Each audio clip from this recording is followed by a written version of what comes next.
All right, guys, once again, it is time to do one of our favorite things, and that is discuss unsubstantiated rumors in the crypto ecosystem. And right now, some of the biggest ones are about our largest competitor chain.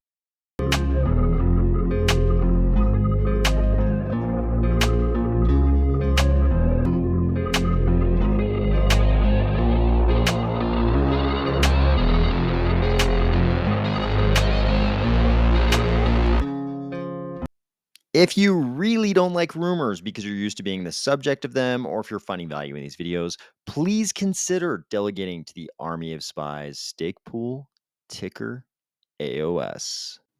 We've got some rumors to discuss, but before we do, this is one of the funniest things I have ever seen in Cardano. As you know, I love Crypto Crow, and one of the reasons I do is because he is always willing to throw down when it's time to defend Cardano. And in this case, he is defending Cardano against a certain other YouTuber. And apparently, I haven't watched the clip, but apparently, this other YouTuber made some kind of video sort of insulting the level of developers in Cardano. And I guess he used Patrick Tobler as an example of the developers in Cardano. So, of course, Crypto Crow, he's right on it. He's not going to let that stand. And I love him for it. But he made this video. I love this. He made this video. And in the video, I'm going to paraphrase, but basically in the video, he says, "Hey, listen, a lot of developers are on the spectrum. And I'm an advocate for these developers on the spectrum, and I love them. And, my own wife sometimes thinks I'm on the spectrum," which is it shows a lot of empathy. Crypto Crow seems to have a lot of empathy for developers who are on the spectrum. The problem came up when Patrick Tobler made this post, which implies he is actually not on the spectrum of autism. He says, "This clip is absolutely hilarious. First, this other YouTuber uses me as an example to show that Cardano has no A players. Then Crypto Crow thinks the reason why I'm bad at presenting is that I'm on the spectrum." So credit to Patrick Tobler for having such a good sense of humor about it, and credit to Crypto Crow for his extreme empathy for any crypto developers who may be on the autism spectrum. Apparently, part of these rumors are being kicked off by this guy, Steven Narioff. So his profile on X says he invented utility token. Okay. ICO, security token, VC, 46 patents in AI, builder, attorney, dot connector, liberty, justice for all. And he's got the Batman responding to the bat signal banner on his profile. So, what are these explosive claims? First, disclaimer, I don't know if any of this is true, could be false, could be accurate, could be inaccurate. We're talking about someone else's statements here. I'm not presenting this as truth, but he said Ethereum is the fraudulent elephant in the room in plain sight, 1000x bigger than SBF. He's saying Ethereum is a fraudulent elephant in the room and that it's 1000 times bigger than Sam Bankman-Fried. That's a pretty bold claim. He goes on, Joe Lubin and Vitalik Buterin have been the front with corrupt officials at the highest levels of federal agencies such as Clayton, Gensler, and many others. Cover this now. And this was in response to a post from Tiffany Fong where she was just talking about the latest goings on in the SBF trial. Of course, certain crypto websites picked up this news and labeled it as a bombshell from an ETH insider. And Steven Narioff posted about it. And he immediately started getting responses like this. Yeah, no surprise. It comes from you specifically. To which he responded, brilliant insight, since I'm more responsible for there even being an Ethereum ecosystem than anyone else, including that fake who stole an idea and couldn't build anything without Gavin. So this is a reference to Gavin Wood. And this kind of goes in the same direction as some comments we once heard Charles make, I believe, on an AMA when he said that Gavin was someone asked him about Gavin and Vitalik as developers. And Charles sort of if I remember correctly, kind of laughed at the question and responded that Gavin Wood was a much, much, much, much better developer than Vitalik. So this is kind of in that same direction. He says that fake who stole an idea and couldn't build anything without Gavin then is the reason crypto is still in the dark ages. Wait, you'll see what people you are following and what selfish morons these selfless geniuses were. Laugh out loud. He gets more responses. He says, someone asked what his take on this poster is, who turns out to be Fabian Vogelsteller. He says, absolutely, Fabian Vogelsteller's creation of the ERC20 was essential and brilliant. That combined with my creations caused the explosion. My utility token and ICO needed a way to scale, and he did it with the ERC20. I give him all the credit and one of the biggest contributions to the space. It's not our faults that all this wasn't used for good and abused. We gave them the tools. Thanks for bringing him up. He deserves the recognition. Just checked out his blockchain. Looks interesting. So he's obviously making some really bold claims, and he's not like dropping these posts and disappearing. He's sticking around and responding to everybody who replies to all of his posts. At least the the more the more kind of hyperbolic responses. Here's one kind of making fun of him, saying, "I always laugh when BTC sites or BTC maxis mention Ethereum," and he says, Ethereum's ecosystem would not exist if not for my inventions. I did it to help humanity not line their pockets at the expense of the public. It's an illusion. Its only hope is to be reborn. Lubin and Vitalik held back crypto to benefit themselves. You will see it for yourself shortly. Somebody else responded, funny that I actually have no idea who you are. And this person has a .eth name, and their profile says at OX Intuition, at Consensus, at Ethereum stuff since 2014. So Stephen Narioff says, let's make it simple. I'm the reason you even have a job in crypto, but that's because they tried to claim what I did and they tried to imprison me for 4 years.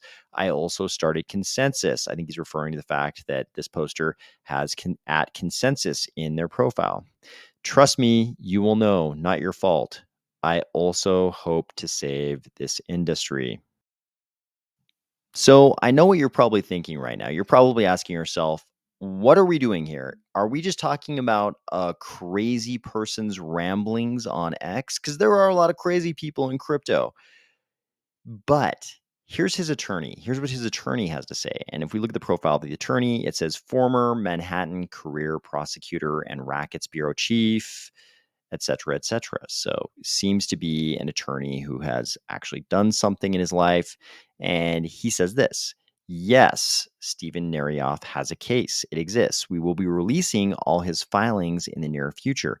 As his attorney, I just wish he would stop talking until then, but he is very eager to share his experience. Although I won't go into details, I will say everything he has said is true, and he has the receipts to prove it. So the attorney is saying he does have the receipts to prove something. Granted, this was back on October 27th, so this might have been before some of Stephen Narioff's most recent posts. But back on the 27th, somebody had asked the attorney or someone, or had asked Stephen Narioff, or had just commented generally, does your case exist yet? You keep talking about it, but have you filed anything? As of the 27th, it looks like his attorney is saying, although he won't go into details, everything his client has said is true, and he has the receipts. Whether or not that will turn out to be true, of course, attorneys are going to be advocates for their own clients, but whether or not this turns out to be true or not in the eyes of everybody else, I guess we'll see. Simultaneous with all of these Stephen Narioff rumors, another rumor started to gain a lot of momentum and got a lot of coverage in the crypto press. And it was kind of an offshoot of some of the Stephen Narioff stuff.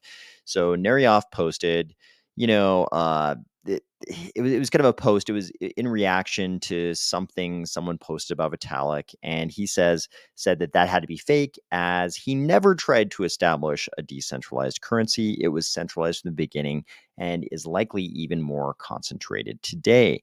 Someone, quote, retweeted this account right here, Truth Labs at Boring Sleuth, and they added this. Ethereum's hidden centralization problem, the Chinese Communist Party, the CCP, the same party using blockchain to track and control everything, implementing social credit scores, CBDCs, and a number of other surveillance protocols. The CCP, through Wan Sheng and a number of other CCP affiliated startups, became the largest ETH holders at ICO. If you were around during those days, you probably remember there was a pretty big part of crypto which definitely was happening in mainland China. Vitalik was out of cash and he found it by selling ETH's decentralized future to the CCP. Again, I don't know if any of this is true. I'm just reading someone else's statement. These same CCP affiliated entities were also the largest ETH miners, accounting for greater than 80% of all ETH mined pre merge. Again, that's probably going to ring true to you if you're around in those days because almost all the mining was happening in mainland China. Controlling the largest share of pre ICO tokens and controlling the miners wasn't enough. They launched and rugged many of the largest altcoins, now defunct protocols, centralized exchanges, decentralized exchanges, and stablecoins. So, again, another pretty bold accusation about Ethereum. And of course, we don't have evidence to evaluate the veracity of a lot of these statements, but there's quite a bit coming out all at once, quite a bit of allegations at least coming out all at once about Ethereum. Before we get out of here, I just want to touch one more time on the midnight topic because that is what a lot of the conversation in Cardano still is right now and probably should be. It's a very big thing going on in our ecosystem. So here we have Aaron Barak, who of course is the CEO of Midnight, and he's been giving some interviews, and he has been mentioning something that I think a lot of people have been overlooking that I think might really be the pivotal element in this whole Midnight development. So he keeps mentioning selective disclosure. The reason why I think this is important is because we are going to transition at some point from this freewheeling Wild West era of crypto into a compliant crypto era. While that's not necessarily what some of us would like to happen, I think that is inevitably going to happen. We are going to transition from this rebellious, we're going to, do exactly what the government doesn't want us to do era into this era where we're actually compliant with the regulations that inevitably will be fitted on us. Eventually, there will be some kind of regulatory framework for crypto, and we'll have to comply with it. People will go to jail if they don't comply with it. We already have people going to jail, like the Tornado Cash developers. People are already going to jail. We're already transitioning into this new era where we have to be compliant, or literally people will get locked in cages. So that will lead to compliance. This can happen a number of couple ways, and I think Charles has tried to explain this. I think he has explained this, but I'm going to put it in a slightly different way. We're going to have to be compliant, and that compliance can look a few different ways. But the two big ways that can look, the two big possibilities here that come to mind are the legacy TradFi situation where you just centralize everything and something else. And I think that's something else. We definitely don't want that legacy TradFi centralization of everything. And that's kind of the status quo position because that's what exists now. So if we don't do anything, we might just de facto end up in that situation, which kind of destroys the entire spirit of crypto. I think a lot of us will just be out if that happens.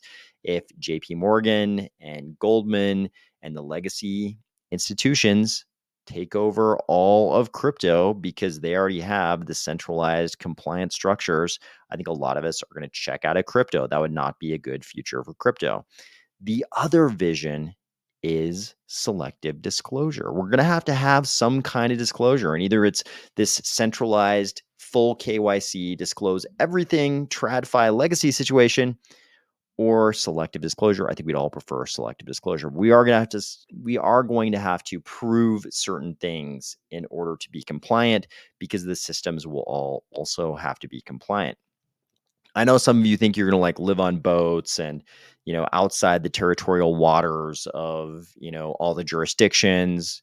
Good for you guys. If you guys are gonna go live on boats and have your crypto utopia out on your sailboats, that's fantastic. I appreciate you, but I think the vast majority of us in the mainstream in crypto are gonna have to be compliant in one way or another. In selective disclosure, we can make this happen in the least painful way possible. And in order to have selective disclosure, we have to have these shielded tokens. We have to have these privacy tokens. We're not using this euphemism, shielded token, but we have to have these shielded tokens. There have to be these shielded transactions in order to have any kind of selective disclosure. We can't really do that on Cardano. Cardano is a transparent ledger. It's meant to be transparent. That's part of the beauty of it. It's a transparent ledger. It's a public ledger where you can see all the transactions. You can see what wallets they came from. You can see what wallets they're going to. That's the way Cardano is. We don't want to change that. So they're kind of, if we were going to have this selective disclosure future instead of the legacy TradFi centralized disclosure type regime, we kind of had to have another blockchain. That's what I'm getting at here. We had to have another blockchain. It couldn't have been built on the Cardano base layer. And I know, certain people are going to immediately jump up in their chair and say, I could have built it. I know exactly how we could have built it inside the Cardano blockchain. Okay, good for you.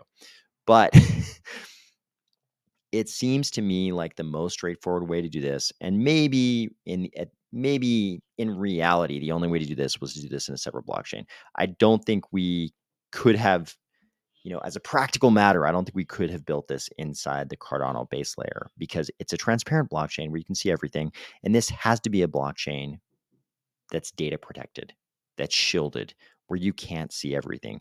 Those two things are sort of in fundamental opposition. I think this had to be a brand new chain. And if you're going to have a brand new chain, you might as well stack Minotaur and Babel fees and TypeScript on top of it. I'm starting to believe that this is really the decision tree that led to Midnight, to this wholly separate partner chain or side chain, however you'd like to call it. I think that's what led to this side chain. I don't think it was any kind of evil intent on the part of IOG to abandon Cardano, as some of the more vocal critics have kind of implied lately. I think it was really this sort of decision tree, starting with the idea that we don't want to go into this fully KYC'd, disclose everything legacy TradFi type compliance world. Instead, we want to get a selective disclosure. I think if we're going to get this to selective disclosure, it kind of had to be this way. In any case, whether you agree with me or not, I appreciate you for listening. I hope you had a great week. I hope you're looking forward to a fantastic weekend. It is basically winter in a lot of the Northern Hemisphere. So I hope you are either squeezing out the last little bits of non-ice and snow, or you're already enjoying the ice and snow. In any case, I hope you have a great weekend, and I'll talk to you soon.